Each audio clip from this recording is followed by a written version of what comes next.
কথা থামিয়ে বিক্রম এবার ওই ব্যক্তির কথা শুনতে শুরু করলো। নিজের সামনে দাঁড়িয়ে থাকা ব্যক্তিকে দেখে বিক্রমের চোখ মুখ রাগে লাল হয়ে গেল। ওই লোকটার দুই হাতে দস্তানা আর লম্বা চুল বাঁধা আছে। ওই লোকটি হলো বিক্রমের ভাই সমু, যার সাথে ইরা এতক্ষণ লড়াই করছিল। বিক্রমের শক্তি কমে যাওয়ার পর সমু রোজ তাকে নিয়ে ঠাট্টা তামাশা করে এবং এখনো ঠিক সেটাই করছে। আজকে বিক্রমের শক্তিচক্র ৩ থেকে ৪ হয়ে গেছে, তাই সে ভাবল সমুর সাথে তাহলে লড়াইটা হয়েই যাক। এমন সময় বিক্রম বিদুরের আওয়াজ শুনতে পেল। দাঁড়াও, এখন এর সাথে লড়াই করার দরকার নেই। আর এমনিতেও ওর কাছে 7টা শক্তিচক্র রয়েছে আর তোমার মাত্র 4খানা। তুমি আপাতত সমুর থেকে দূরে থাকো।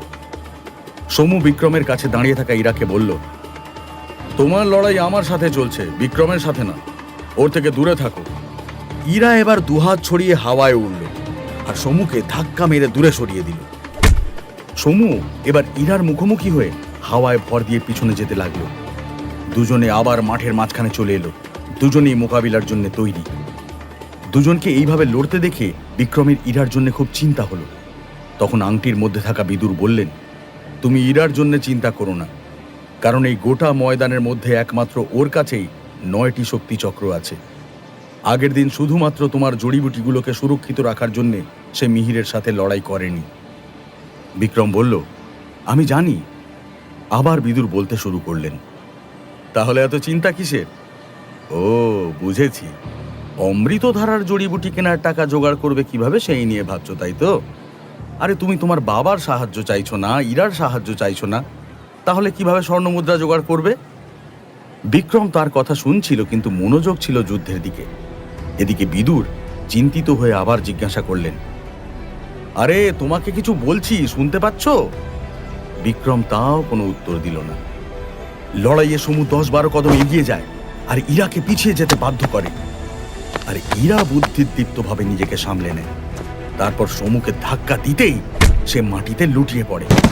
ইরা সমুর পরিস্থিতি দেখে ইয়ার্কি মেরে বলে, কি ব্যাপার, মজা পেলে? এদিকে বিদুর এত ছটফট করছে দেখে বিক্রম ও আংটির দিকে তাকালো। বিদুর আবার বিক্রমকে জিজ্ঞেস করলেন, আরে কিভাবে করবে টাকার জোগাড়? বিক্রম এবার দৃঢ়ভাবে বলল, আমার মাথায় টাকা জোগাড় করার একটা বুদ্ধি এসেছে। বিক্রমের কথা শুনে বিদুর বেশ খুশি হলেন। তিনি তক্ষুনি জিজ্ঞেস করলেন, আরে তাহলে আমাকেও তো বলো, তোমার মাথায় কি ভাবনা চিন্তা চলছে? বিক্রম বলল, উফ, বলছি বলছি, আগে একটা ভালো জায়গায় গিয়ে বসে লড়াই দেখতে দেখতে ধীরে সুস্থে বলছি। এই কথা বলে বিক্রম লড়াইয়ের ময়দানের চারপাশটা দেখে নিল। দর্শক সারির এক জায়গায় কয়েকটা ফাঁকা আসন তার চোখে পড়ল। দর্শকদের ভিড়ের মধ্যে 4-5টা মেয়ের মধ্যে একটি মেয়ে আরেকটি মেয়েকে বলল, এই কবিতা, ওই দেখ কে আসছে। ওই কথা শুনে কবিতা বিক্রমের দিকে তাকালো। এদিকে লড়াই চলাকালীন ইরা দেখে ফেলেছে যে কবিতা এক মনে বিক্রমকে দেখছে। কবিতা এককালে বিক্রমের সাথে দূরত্ব তৈরি করে নিয়েছিল বিক্রমের শক্তিচক্র কমে যাওয়ার কারণে। আর আজ যেহেতু বিক্রমের শক্তিচক্র বেড়ে গিয়েছে, তাই হঠাৎ করে কবিতা আবার বিক্রমের সাথে কথা বলবার অজুহাত খুঁজছে। কবিতা দেখল বিক্রম তার দিকেই আসছে। সে নিজের মনে মনে বলল, হতে পারে বিক্রমের সাথে আমি বেশ কিছুদিন কথা বলিনি, তার মানে এই নয় যে ও এখনো আমার উপর রাগ করে বসে আছে। হতে পারে, হতে পারে ও আমাকে এখনো পছন্দ করে। একবার তো আমি কথা বলতেই পারি। এইসব ভেবে চিন্তে কবিতা যখন বিক্রমের দিকে এগোতে গেল, তখন তার বান্ধবী মিনি তাকে আটকে দিল। বলল, কবিতা, তোর চোখ মুখের ভাব দেখে মনে হচ্ছে তুই আবার বিক্রমের সাথে কথা বলতে যাচ্ছিস, তাই কি? বন্ধুর কথা শুনে কবিতা একটু আমতা আমতা করে বলল, না না, মানে আমি তো সামনে দেখতে পেলাম, তাই ভাবলাম কথা বলে আসি।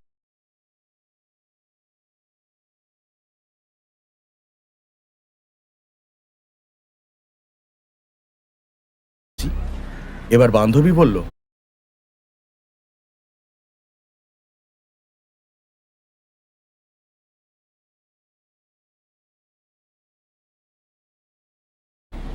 তোর মনে হয় ও কথা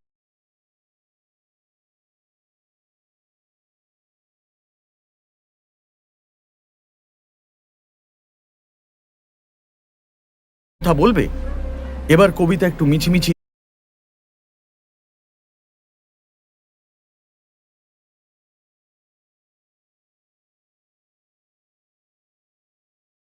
রাগ দেখিয়ে বলল, কেন বলবে না আমার সাথে কথা? এবার বান্ধবী বলল, এত সহজে সব ভুলে গেলি নাকি ভুলে যাবার ভান করছিস? তুই ভুলে গেলি কেমন করে যে তুই ওকে অপমান করেছিলিস? আমার মনে হয় না যে এত কিছুর পরে আর বিক্রম তোর সাথে কথা বলবেই। কবিতা এবার বন্ধুর কথায় পাত্তা না দিয়ে না কুচু করে বলল, ঠিক আছে, দেখা যাবে। কবিতার কথা শুনে বান্ধবীও বলল, ঠিক আছে, দেখা যাবে। কবিতা আর তার বান্ধবী মিনি এইসব কথাবার্তা বলছিল। ততক্ষণে দর্শক আসনের দিকে যেতে যেতে বিক্রম তাদের অনেকটাই কাছে চলে এসেছিল। সুযোগ বুঝে কবিতা এবার হাত নেড়ে ডাকল, বিক্রম, এই বিক্রম। কিন্তু বিক্রম এমনভাবে এগিয়ে গেল যেন সে শুনতেই পায়নি। এই কাণ্ড দেখে কবিতার বান্ধবী মিনি আর বাকি বান্ধবীরা জোরে জোরে হাসতে শুরু করলো। কবিতা বান্ধবীদের দিকে রাগতভাবে তাকাতেই বান্ধবীরা চুপ হয়ে গেল। বিক্রম কবিতাদের আসনের একদম পাশ দিয়ে এগিয়ে যাচ্ছিল। কবিতা আবার চিৎকার করে বলল, বিক্রম, এই বিক্রম, আমি তোমার সাথে কথা বলছি, কখন থেকে ডাকছি। কবিতা যখন বিক্রমের সাথে কথা বলতে গেল, দেখলো ততক্ষণে বিক্রম এগিয়ে গিয়েছে। যেভাবে বিক্রম কবিতাকে উপেক্ষা করে এগিয়ে গেল তা দেখে তো কবিতা পুরো হতবাক। রাগে দিশেহারা হয়ে কবিতা তার পা মাটিতে ঠুকে বলল, তোমাকে আমি দেখে নেব। আমি নিজে যেচে কথা বলতে গেছি বলে এত অহংকার। এইটুকু বলে কবিতা আবার নিজের আসনে বসে পড়ল। বিক্রম নিজের পছন্দসই জায়গা পেয়ে গিয়ে সেখানে বসল। ময়দানে সমুর আক্রমণ থেকে নিজেকে বাঁচাতে গিয়ে ইরা মাঝে মাঝে বিক্রমকে দেখছে। সে দেখছে যে বিক্রম কিভাবে কবিতাকে উপেক্ষা করছে। হঠাৎ যখন সমু কাপুরুষের মতন ইরার পিঠে আঘাত করতেই যাচ্ছিল, তখনই বিক্রম চিৎকার করে উঠল, ইরা, সাবধান! বিক্রমের চেহারার হাবভাব দেখে ইরা বুঝে গেল যে তার ঠিক পেছনে সমু আঘাত করতে চলেছে। ইরা চোখের পলকে প্রজাপতির মতন উড়ে সেখান থেকে সরে গেল। সমু ইরাকে আঘাত করতে গিয়ে নিজেই হড়কে গিয়ে মাটিতে গিয়ে পড়ল। সে একেবারে ধুলোয় মাখামাখি হয়ে ধুলো খেয়ে একাকার কাণ্ড ঘটালো। তখন ইরা হাওয়ায় উড়তে উড়তে সমুর সামনে গিয়ে বলল, একটা লড়াইয়ে কতবার ধুলোয় উল্টে পড়বে? এভাবে চলতে থাকলে পরিবারকে মুখ দেখাবে কি করে সমু? ইরার কথা শুনে সমু রেগে গেল। সে মাটি থেকে উঠে আবার ইরাকে আক্রমণ করার জন্য এগিয়ে গেল। ইরা এবার নিজের হাত দিয়ে সমুর বুকের ওপর আঘাত করল।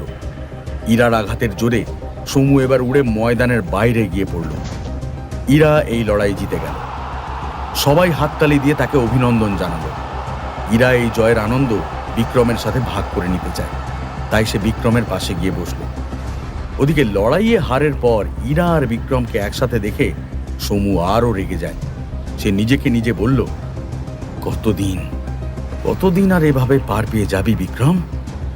একবার আমার সাথে যুদ্ধ করতে ময়দানে আয়, তারপর দেখবি কত ধানে কত চাল, তোকে আমি মজা দেখাবো। এই সব ভাবতে ভাবতে সমু নিজের বন্ধু বান্ধবদের সাথে গিয়ে বসল।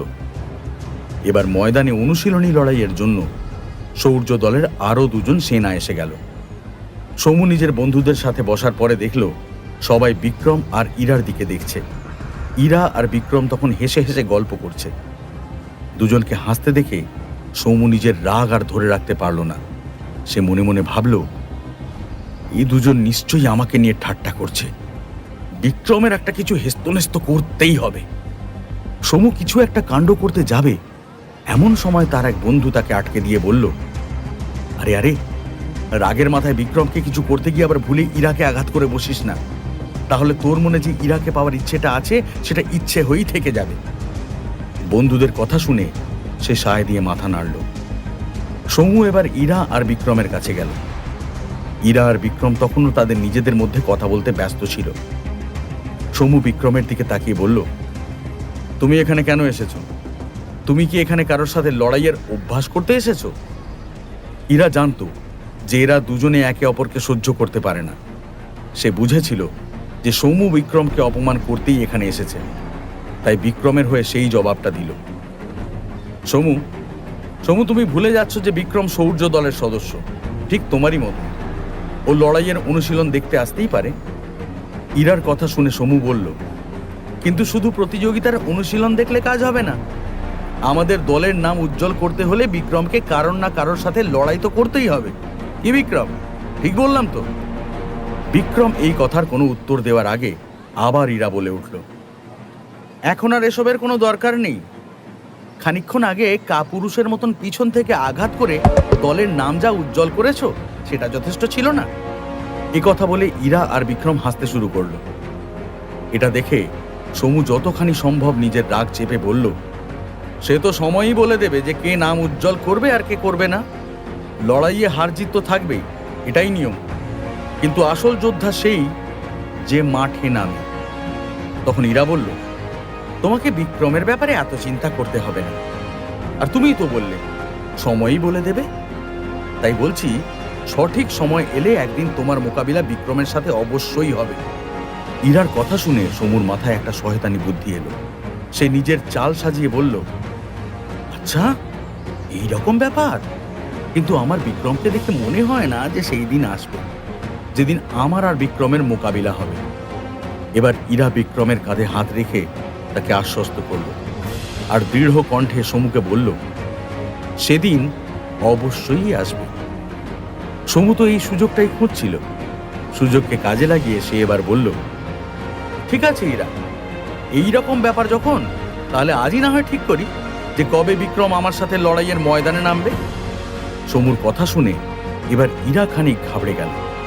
সেটা দেখে সমু নির্লজ্জের মতন হাসতে হাসতে বলল, সে কি হলো, ভয় পেয়ে গেলে নাকি? আমার সাথে লড়তে গিয়ে বিক্রম যদি আহত হয়ে যায়, তুমি কি তাই নিয়ে ভাবছো নাকি?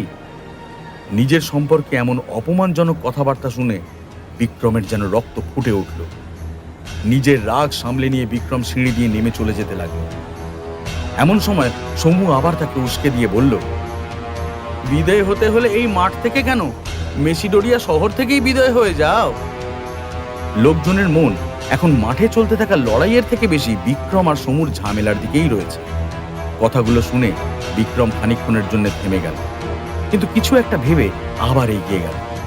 তখন আবার সমু বলল, ঠিক আছে, চলো একটা কাজ করি। 1 বছর পরে যখন তোমার যুব অভিষেক করা হবে, ওই দিন আমরা লড়াই করি, কি বলো? সমু এ কথা বলার পর সবার চোখ এখন বিক্রমের দিকে গেল, কারণ সমু খুব সোজা সাপটা ভাবে তাকে চ্যালেঞ্জ দিয়েছে। বিক্রম কি আবার একটা চ্যালেঞ্জের জন্য প্রস্তুত? সে কি পারবে 1 বছরের মধ্যে তার বাকি শক্তি অর্জন করতে? নাকি তার জন্য সৌর্য বংশের মান রক্ষা হবে না? এরপরের গল্প জানতে হলে শুনতে